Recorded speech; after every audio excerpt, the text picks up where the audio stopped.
তুই সুস্থ হয়ে যা, তুই সুস্থ হয়ে যা বাবা।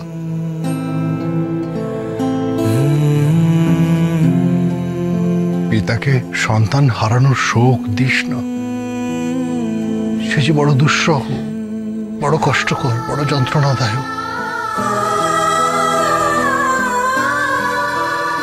ডক্টর, যত টাকা লাগে লাগুক, আপনি এটা ব্যবস্থা করুন। আমার সব কিছুর বিনিময়ে ওকে যদি বাঁচানো যায় বাঁচান ডক্টর, প্লিজ প্লিজ ডক্টর। আমরা চিকিৎসার কোনো ত্রুটি রাখছি না মিস্টার মুখার্জি।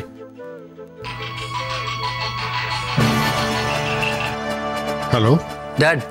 কি হয়েছে রঞ্জু? ড্যাড, রতি আন্টি আর অগ্নি আঙ্কেল এসেছিলেন, কার্ড দিয়ে বৌভাতে নিমন্ত্রণ করে গেলেন। আসলে তোমরা ছিলে না বলে তাই জিল বৌদি হাতে কার্ডটা দিয়ে গেছে। ঠিক আছে। ড্যাড, দাদা কেমন আছে?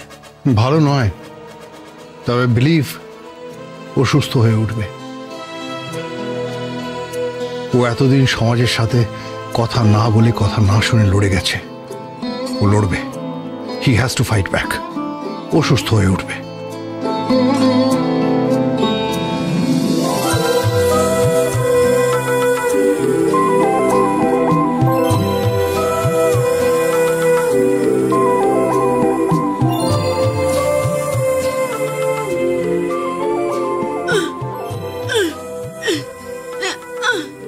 আমার রান্না করে রেখেছো, আমি খেয়ে নেবো।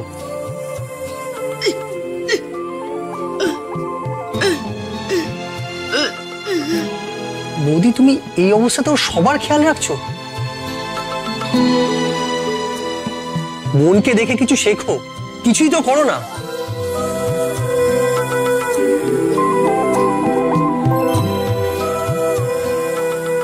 ডক্টর,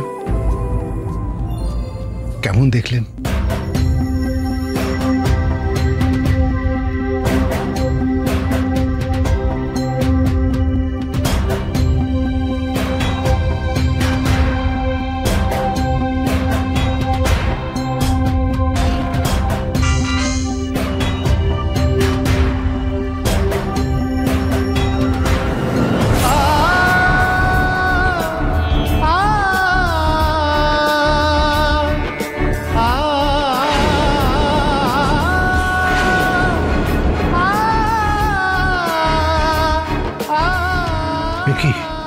কি হয়েছে?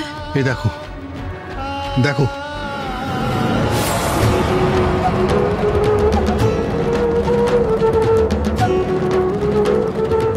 রতি রায় কি ছবি পাঠিয়েছে, তোমার মেয়েকে দেখো।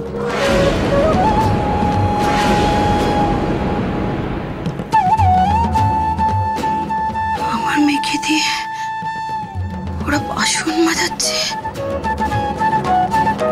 নতুন বউ তাকে দিয়ে সমস্ত কাজ করাচ্ছে। সব কিছুর একটা মাত্রা আছে, ওদের একটা লেসন দেওয়া দরকার। ওদের বোঝানো দরকার যে বাড়ির বউয়ের সাথে কি রকম ব্যবহার করা উচিত। না যশো, এখন মাথা গরম করো না। একটা কিছু ভুল হয়ে গেলে ওরা বিয়েটা ভেঙে দেবে, আর ওরা কিন্তু সেটাই চাইছে এখন। তাছাড়া তুমি আমাদের পরিবারের মাথা, তুমি যদি এখন মেজাজ হারাও তাহলে বিপদ বাড়বে বই কমবে না। ঠিক কি চাইছেন রতি রায়?